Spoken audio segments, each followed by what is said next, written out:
네, 요한복음 20장. 네, 오늘은 이제 부활주일이라서 골로새 설교 잠깐 쉬고요. 20장 11절에서 18절 말씀 봅니다. 신약성경 183쪽입니다. 요한복음 20장 11절에서 18절. 예, 찾으셨죠? 교독하겠습니다. 제가 먼저 읽겠습니다. 마리아는 무덤 밖에 서서 울고 있더니 울면서 구부려 무덤 안을 들여다보니 두 천사가 예수의 시체에 누웠던 곳에 하나는 머리편에 하나는 발편에 앉았더라. 천사들이 이르되 여자여 어찌하여 우느냐 이르되 사람들이 내 주님을 옮겨다가 어디 두었는지 내가 알지 못함이니이다. 뒤로 돌이켜 예수께서 서 계신 것을 보았으나 예수이신 줄은 알지 못하더라. 예수께서 이르시되 여자여 어찌하여 울며 누구를 찾느냐 하시니 마리아는 그가 동산지기인 줄 알고 이르되 주여 당신이 옮겼거든 어디 두었는지 내게 이르소서 그리하면 내가 가져가리이다.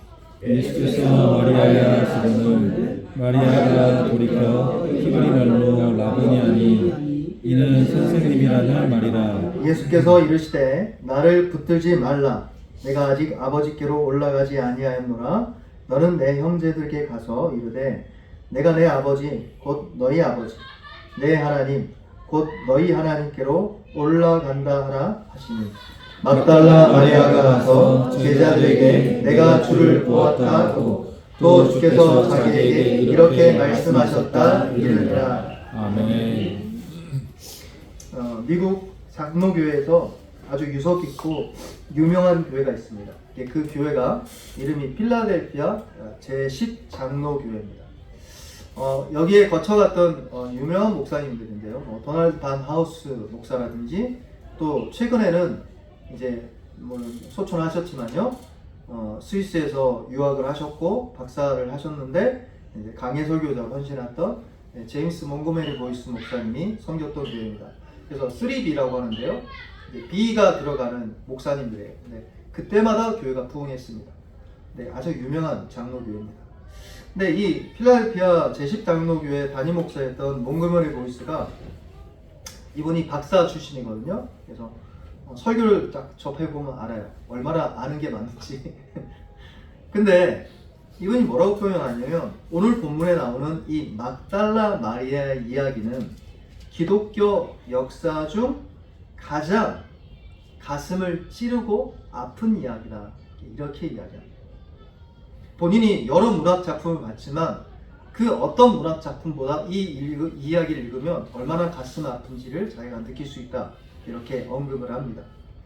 오늘 본문 말씀을 이해하기 위해서는 먼저 배경이 좀 필요합니다. 어떤 것든 다 마찬가지겠죠. 예수님께서 십자가에 못 박히시던 이제 오후죠. 오후 이제 안식이 전날이죠. 오후부터 시작해서 예수님께서 부활하신 그 아침까지의 그 3일간의 기간 동안 예수님을 가장 가까이 따랐던 제자들의 마음의 상태가 뭔지를 여러분과 제가 좀 먼저 살펴봐야 이 본문에 나오는 마리아가 왜 이렇게 처절하게 울고 있는지에 대한 심정을 이해할 수 있다는 것이죠.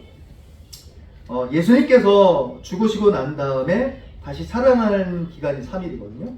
근데 이 기간이 우리한테는 고난주간 끝나고 부활주일이니까 부활절 계란 나눠드리고 할렐루야 예수 부활해 막 할렐루야 기뻐지만 초창기 처음 부활주의를 맞았던 제자들의 상태는 그렇게 간단하게 기쁨으로 다가오지 않았을 겁니다. 왜냐하면 성경 본문, 오늘 본문뿐만 아니라 이제 사복음서 전체를 보면 제자들의 상태가 최악 중에 최악이기 때문에 그렇습니다. 거의 바닥을 칩니다. 여러분과 저도 그럴 때 있지 않아요? 신앙생활 하다 보면 맨날 이렇게 창문을 독수리 같이 막 이렇게 날아오르는 때가 있지만 그럴 때보다는 바닥을 칠 때가 많잖아요. 제자들이 그렇다는 거죠. 예수님과 가장 가까운 사이였던 사람들에게는 우리에게는 기쁨이지만 처음 제자들에게는 3일간의 기간이 허무함과 우울증에 시달려 있음에 분명합니다. 그러니까 손쉽게 부활의 사건을 딱 접했을 때 믿기가 어려웠다는 것입니다. 그게 이제 본문에 있습니다. 그래서 막 도마라든지 제자들이라든지 이렇게 믿음이 없어 이렇게 여러분 그렇게 하시면 안 되고 3일간의 우울감이랄까 절망감이랄까 바닥을 쳤던 제자들의 상황에서 이 본문을 좀 들여다보면 이 본문의 의미가 좀 더 구체적으로 드러나리라 생각 들어집니다. 오늘 본문에 마리아가 나오죠. 이 마리아는 예수님의 제자들과 함께 따라다녔던 여인들 중에 하나인데요. 여러 여인들이 있는데 이들이 3년 동안 제자들하고 따라다녔어요. 순회 이렇게 전도사역에 같이 갔죠. 그리고 이분들이 이제 물질도 섬기고 제자들고. 그러니까 제가 아직도 기억나는 게 제가 이제 40대를 넘어가는 청년들을 제가 섬겼는데, 근데 거기에는 이제 뭐 여러 유형의 분들이 있었어요. 근데 40대가 넘어갔는데 결혼을 안 하니까 청년부를 못 들어가는 거예요. 그래서 이제 교회에 문제가 생겨서 그 공동체를 누가 맡아야 되겠다. 제가 교구를 했는데 아무도 맡기를 원하지 않아요. 교구도 힘들어 죽겠는데 그것까지 맡아야 되냐 이런 생각이 들었는데, 근데 제가 됐어요. 그리고 제가 이제 섬기게 됐는데 한 3년 섬겼거든요. 근데 그때 한 형제 이름이 성이 배씨 하나님께 올린다고 복원이야 복원. 근데 이분이 이제 목회자로 아버지가 성원했거든요. 네. 이건 유튜브 이제 잘라주세요. 복원했는데 김포 사세요 김포. 근데 이분이 한 날은 식사를 하면서 우리가 떠나겠다 이제 사임하고 이제 개척한다고 이제 떠나겠다 하는데 식사를 하면서 뭐라고 하냐면 이제 교회가 이렇게 40대 50대 청년들이 막 부흥하는데 막 예배는 뜨거워요. 부르짖고 막 기도하고 성교도 가고. 근데 이상하게 예배는 좋은데 서로 사이가 안 좋아.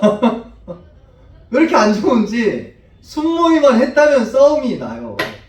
순장님들은 저한테 와서 나 못할 먹겠다고 왜 이렇게 이렇게 그냥 괜히 그냥 청년이지만 교구에 있었으면 문제 없었을 건데 괜히 공동체 만들어가지고 순장으로 섬기니까 한 순장 한 명당 보통 12명 섬겼어요. 12명에서 15명. 그러니까 싸우고 지지고 볶고 막 날린 거예요.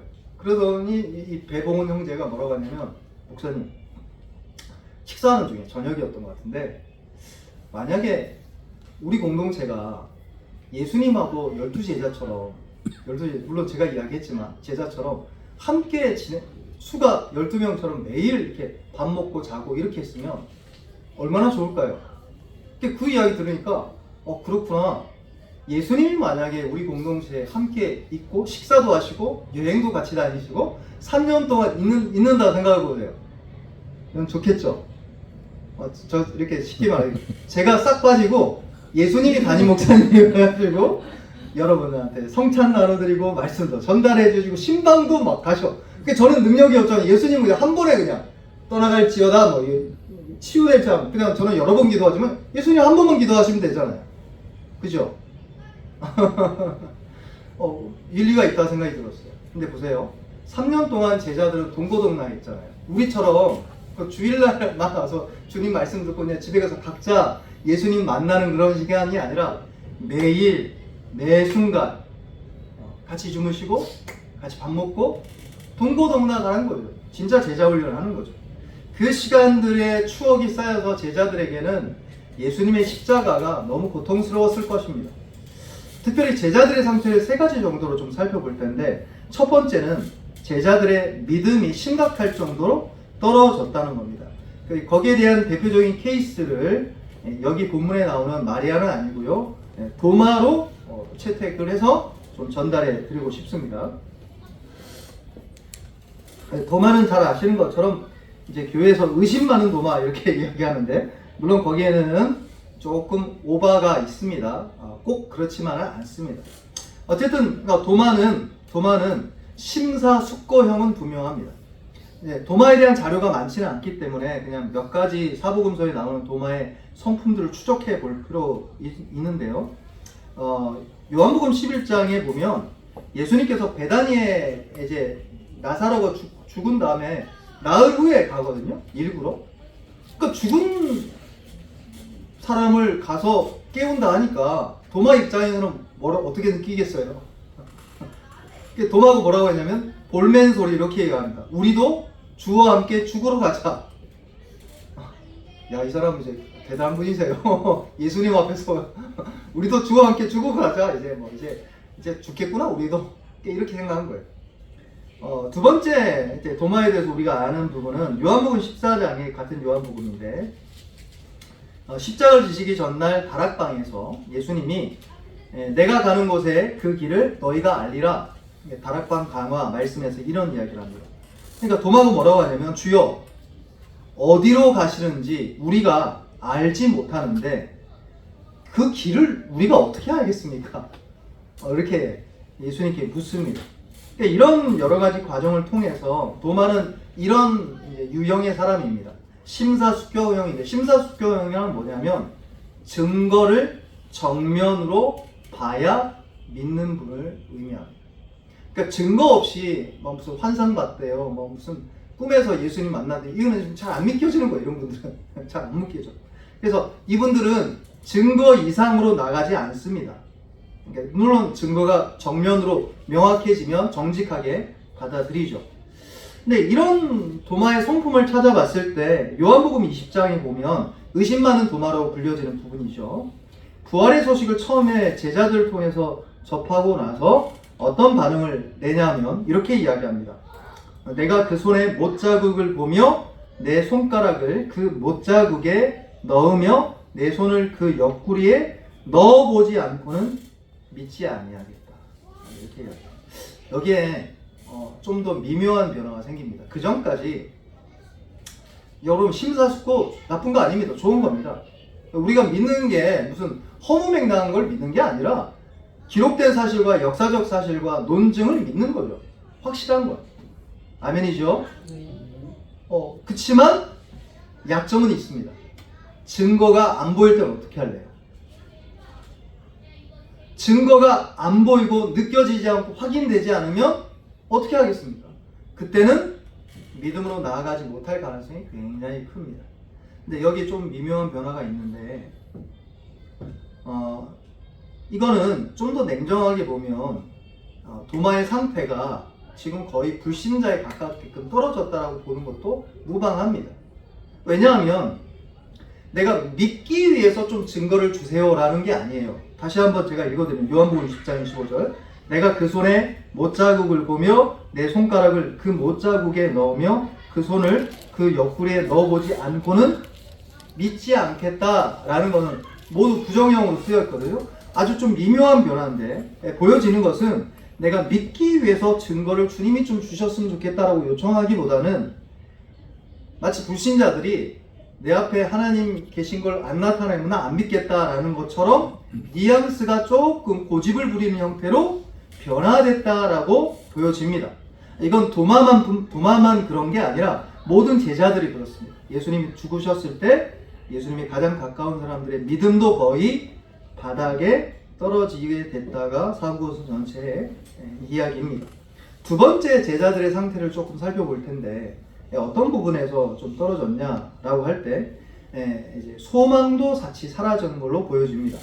누가복음 24장에 아까 주일학교 저는 이제 설교 준비하고 뒤에서 좀 있었는데, 엠마오 두 제자 오늘 주일학교 설교를 하시더라고요. 엠마오 두 제자의 경우를 보면 소망이 얼마나 바닥에 떨어졌는지를 알 수 있습니다. 부활하신 예수님께서 엠마오로 내려가는 예수님의 제자들과 이야기를 하다가 갑자기 그 대화에 끼어드시죠. 근데 그 제자들이 이름 나와 있지 않지만 아마도 대다수의 학자나 목회자들이 증언한 것처럼 글로바와 그의 아내 마리아로 보여지는데요. 이 글로바와 마리아가 예수님의 제자였습니다.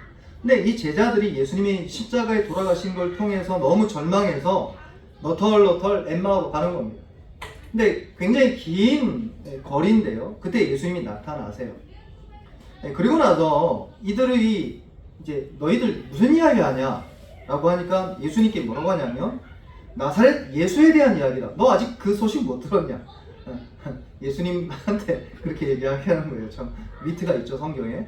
하나님과 모든 백성 앞에서 말과 일에 능하신 선지자이셨거늘 우리 대제사장들과 관리들이 이방인에게 사형 판결에 넘겨주어 우리 주요 선지자인 그분이 십자가에 못 박혔다. 그 소식을 아직 못 들었냐?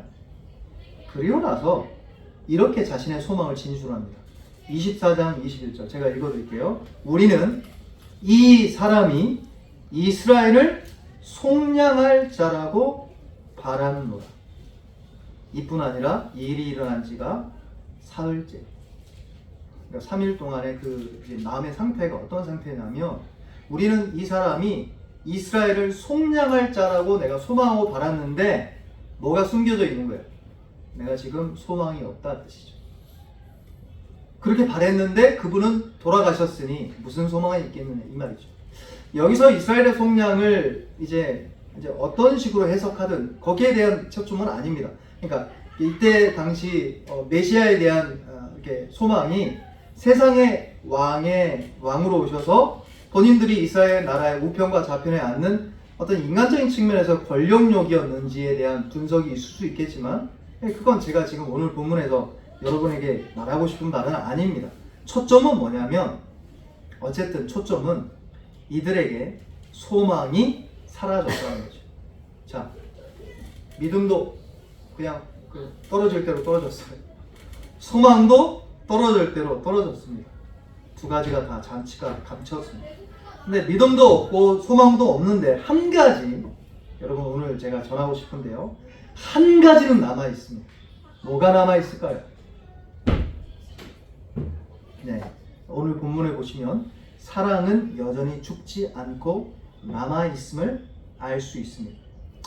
예수님을 가장 가까이 따랐던 제자들하고 오늘 본문에 나오는 마리아인데요. 이 마리아가 막달라 마리아입니다. 사실 정말 잔인할 정도로 절망스러운 것이죠. 어둠이 찾아오고 믿음이 주저앉고 소망도 물거품이 된 게 분명합니다. 그럼에도 불구하고 여전히 제자들과 여인들은 예수님을 사랑했다는 것입니다. 3일이 지났는데 스승에 대한 생각을 멈출 수가 없어요. 그 스승을 생각하면 눈물이 나고 가슴이 아프고 그 일종의 원통하고 그런 거죠. 그 대표적인 본보기가 오늘 막달라 마리아입니다. 다시 한번 20장 11절 같이 읽습니다. 시작. 마리아는 무덤 밖에 서서 울고 있더니 울면서 구부려 무덤 안을 들여다보니. 먼저 이 본문을 대하기 전에 막달라 마리아에 대해서 잠시 살펴볼 필요가 있는데요. 막달라 마리아도 사실 도마처럼 자료가 별로 없어요. 없는데 한 가지 명확한 자료가 있습니다. 그걸 좀 찾아볼 텐데 누가복음 8장을 찾아보십시오. 누가복음 8장 1절에서 3절입니다. 그러면 이 여인이 왜 울었고 왜 이토록 주님을 사랑했는지에 대한 배경이 조금 설명이 될 것입니다. 누가복음 8장 1절에서 3절입니다. 누가복음 8장 1절에서 3절입니다.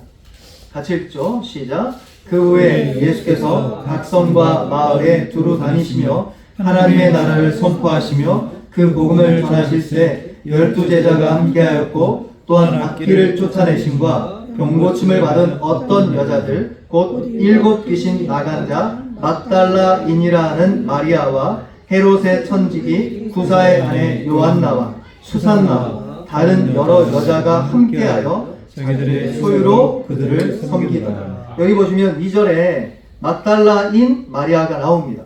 근데 이 여인이 얼마나 고통스러운 삶을 살았냐면 귀신이 한 마리만 들어간 게 아니라 7 귀신이 들어왔어요. 여러분 7 귀신이 든 분 보셨어요? 제가 제 가까이 있는 이제 사역자 중에 이제 지금 자매님이 이제 변호사예요. 성함은 말할 수 없겠죠? 그 자매님이 로스쿨 다니고 이제 변호사 돼요. 근데 이 자매를 제 가까운 이제 전사님이 어떻게 만났냐면 중고등부 사역하다가 어느 날 전사님이 찾아오는 거예요. 전사님, 제가 계속 귀신이 보인대요. 이게 왜 보이냐 알죠? 계속 보인대요. 거울을 봐도 귀신이 보이고 저리를 봐도 귀신이 보이고. 그래서 이 자매가 알고 봤더니 이 자매가 귀신한테 눌리고 고통스러워서 너무 고통스러운 거예요. 어릴 때부터 본 거야. 근데 재미난 건 그 전사님도 어릴 때 귀신 때문에 고통스러웠거든요. 그래서 그분이 이제 축사 사역에 나선지 모르겠습니다. 그리고 그 자매를 불러서 제자 훈련하고 말씀 넣어주고, 그래서 축사는 나가라 한다고 나가는 게 아니라 나갔다 다시 들어와요. 그럼 뭐 해야 돼요? 예배부터 드리게 하고 말씀부터 배우게 해야 돼요. 그리고 나서 축사를 하면 됩니다. 얼마 안 가서 귀신 나갑니다. 그러니까 그 자매가 그렇게 고통스럽게 예수님을 만났고 예수님 때 치유되니까 이 자매가 그냥 예수님밖에 없어요. 그래서 아직까지도 연애도 한 번도 안 했대 자기는. 형제 얼굴도 안 예쁜 게 예뻐요. 형제들은 막 쫓아다니고 막 그러는데 자기는 실제 예수님밖에 없대. 독신의 의사인가? 마치 이 막달라 마리아처럼 그런 거예요. 막달라 마리아는 한 귀신이 들은 게 아니고 7귀신이 들어서 고통 가운데 있는데 예수님이 7귀신을 내쫓은 거예요. 그리고 나서 막달라 마리아의 삶이 바뀌었는데 여기 있는 것처럼 3절에 있는 것처럼 자기들의 소유로 그들을 섬겼더라. 이제 그들을 섬겼다는 게 초점인데요. 예수님은 캠프예요. 혼자 다니신 게 아니에요. 그러니까 12명. 그죠? 예수님을 따랐던 또 70명의 제자도 있고 얼마나 많은 사람이 무리를 지어서 다녔는지 몰라요. 근데 이 돈이 없는 예수님에게 이 여인들이 자신의 전부와 소유를 통해서 그들을 섬겼다라는 것이죠. 누가복음 본문에 막달라인 여인이 또 나오는데 또 7장에는 이름 없는 한 여인이 나옵니다. 그래서 이제 교회 전통은 누가복음 7장에 있는 이름을 밝히지 않은 이제 여인이 막달라 여인이라고 이야기하지만 성경적인 증거는 없습니다. 그래서 이제 이 두 사람은 별개의 인물이라고 이해하시는 게 맞고 20장 11절에 있는 이 막달라 여인 마리아도 다른 이 8장에 있는 막달라 마리아를 이해하는 게 맞습니다. 근데 공통점이 있습니다. 어떤 게 공통점일까요? 여러분 누가복음 8장에서 조금 한 구절만 앞에 가보시면 7장 47절이 있습니다.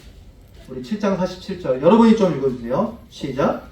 이러므로 내가 내게 말하노니 그의 많은 죄가 사하였다. 이는 그의 사랑함이 많음이라. 사함을 받은 일이 적은 자는 적게 사랑하느니라. 아멘. 이 여인이 물질을 다 드릴 수 있었던 것은 사랑을 많이 받았기 때문에. 우리가 헌금하는 것도 똑같고요. 헌신하는 것도 똑같고요. 주님이 나를 많이 사랑했기 때문에 헌물하고 헌신할 수 있는 것이죠. 이런 측면에서 이 막달라 마리아는 예수님의 사랑을 너무 많이 받았기 때문에 이 새벽에 다시 한번 요한복음 20장을 돌아오시면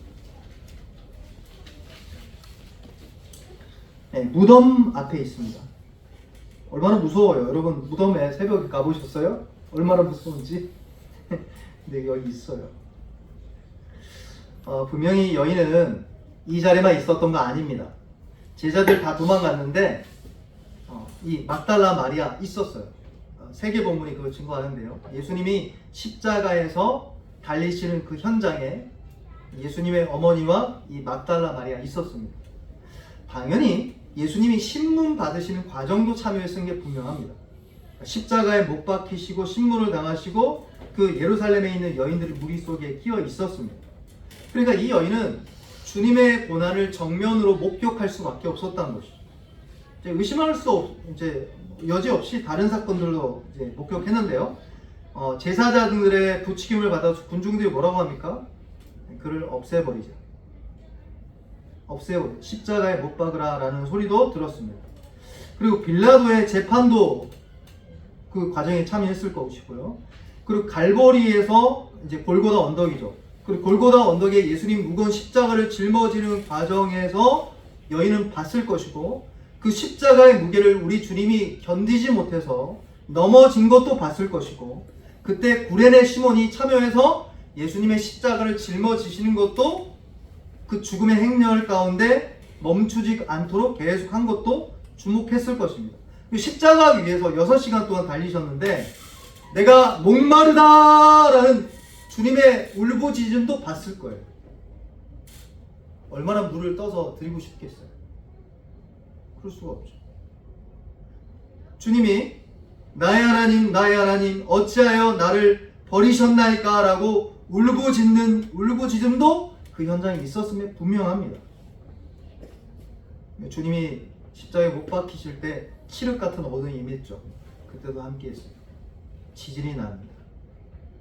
결국 예수님의 죽으심 전체를 마리아는 목격했습니다.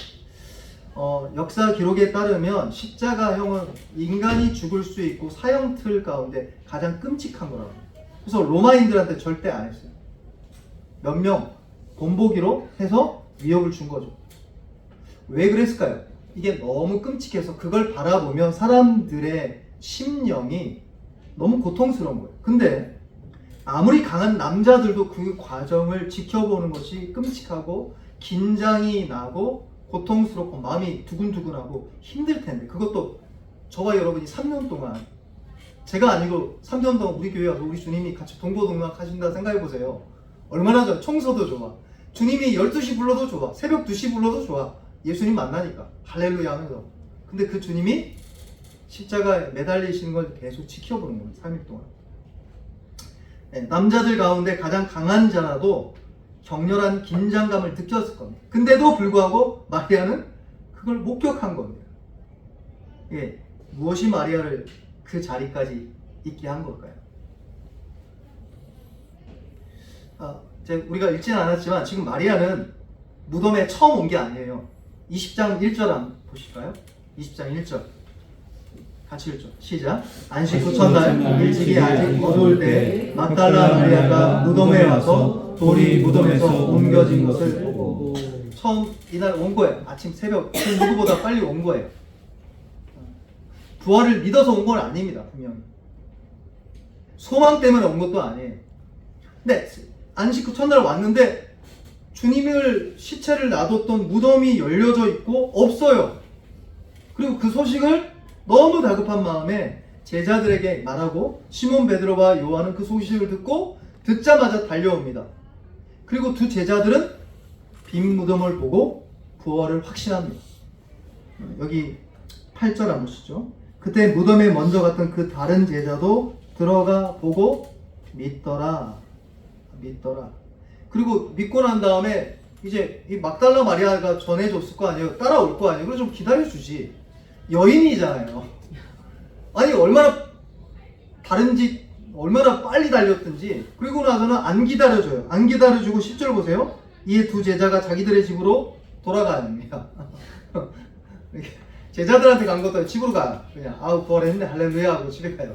좀 기다렸다가 가지. 근데 막달라 마리아는 소식을 듣지 못했어요. 그리고 11절에 다시 온 겁니다.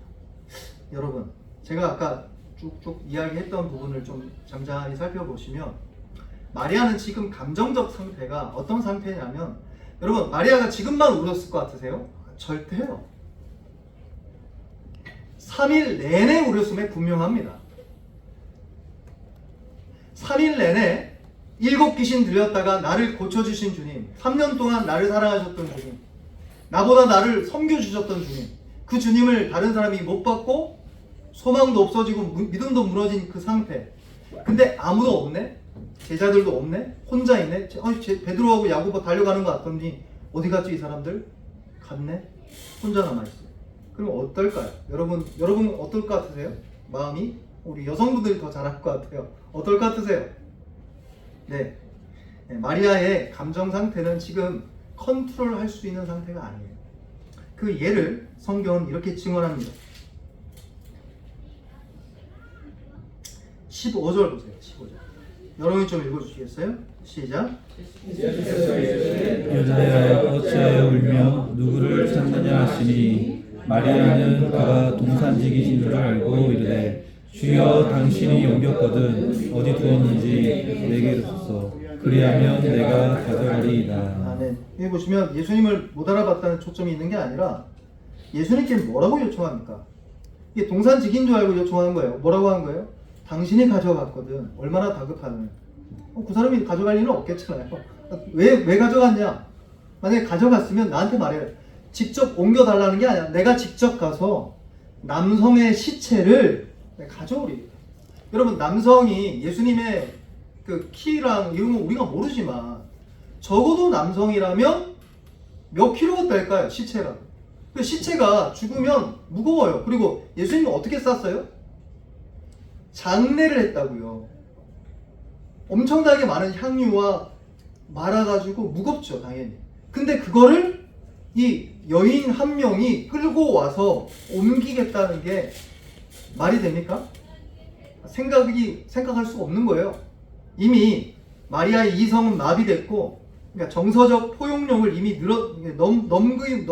넘어가고 능가하는 일이 그녀한테 일어나는 것이죠. 이성적인 판단이나 고민을 할 수 없었습니다.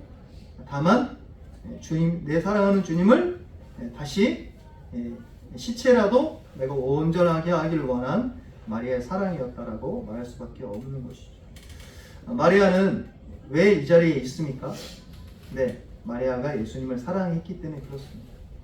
분명히 호기심은 아니에요. 그리고 믿음도 아니었고, 그리고 이적이 일어날 것을 이때 당시만 해도 바라는 소망도 아니었습니다. 여러분, 믿음도 없고 소망도 없어요. 그럼 다 없는 거 아닌가요? 아니요. 사랑은 남아 있다는 것이죠. 마리아에게 이걸 붙잡은 겁니다. 그리고 마리아는 이제 주님께 요청했을 때 주님이 드디어 마리아에게 음성으로 들려주십니다. 오늘도 이 아침에 주님이 저와 여러분에게 음성 들려주시길 바랍니다. 20장 16절 같이 읽죠. 시작. 예수께서 마리아에 하시거늘 마리아가 돌이켜 히브리 말로 라보니 하니 이는 선생님이라는 말이라. 드디어 부활하신 예수님이, 사실 예수님이 부활하신 예수님을 못 알아본 건 마리아만 아닙니다. 여러 제자들이 못 알아봤어요. 왜 못 알아봤냐? 이걸 제가 여러분에게 전달하고 드리는 건 아닙니다. 아마도 부활체에 어떤 변화의 조짐이 있어 보여집니다. 그럼에도 불구하고 못 알아봤지만 음성은 정확히 알아듣습니다. 마리아야. 마리아가 뭐라 합니까? 히브리 말로 라보니. 이 재미난 부분인데요. 라본이란 말은 무슨 말일까요? 랍비란 뜻입니다. 이제 신약 성경에 2번 나오는데 번역은 이것만 나와 있어요. 다른 본문에는 라본이 이상하니까 그냥 선생님 이렇게 번역돼 있어요. 정확한 번역 아닙니다. 라본이란 뜻은 무슨 의미냐면, 제가 히브리 말을 참 잘했으면 좋겠는데 그렇게 잘하지 못하지만 주석을 참조해서 이야기 드립니다. 라본이란 말은 랍비란 말을 길게 늘어뜨려서 말하는 방식입니다. 그러니까 선생님 하면 되는데 선생님 이런 거예요. 왜 그랬을까요?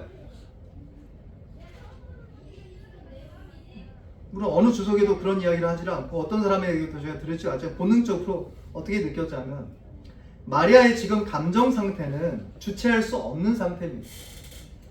긴장도 되고 고통도 스럽고 너무 뜻밖의 희소식이죠.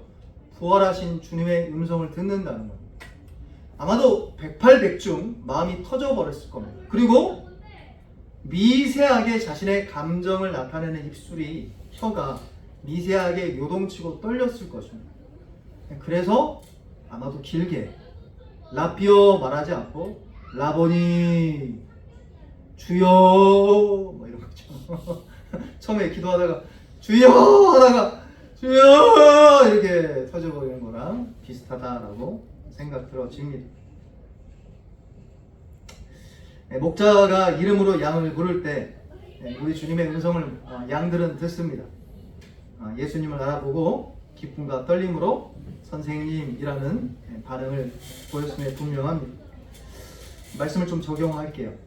말씀을 들으면서 적용한 부분도 있겠지만요, 두 분류에 있는 분에게 말씀을 좀 나누고 싶습니다. 첫 번째는 믿음도 소망도 사랑도 없다는 분들에게 좀 말씀을 드리고 싶습니다.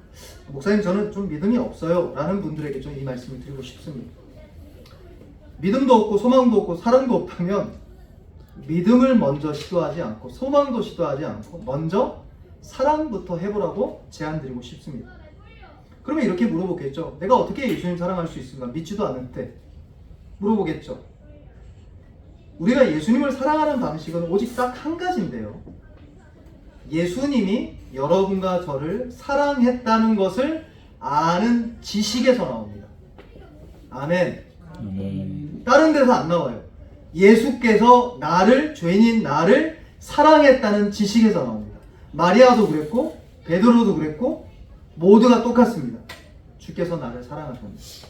로마서 5장 8절 제가 읽어드리겠습니다. 우리가 아직 죄인 되었을 때 그리스도께서 우리를 위하여 죽으심으로 하나님께서 우리에 대한 자기의 사랑을 확증하셨느니라.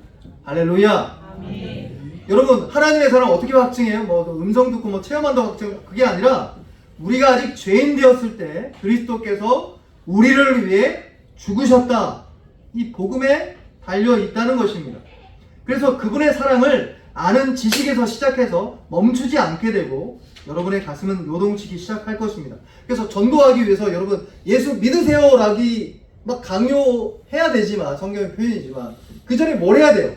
예수가 당신을 위해 죽으셨다. 할렐루야. 이 복음을 전달해 줘야 됩니다.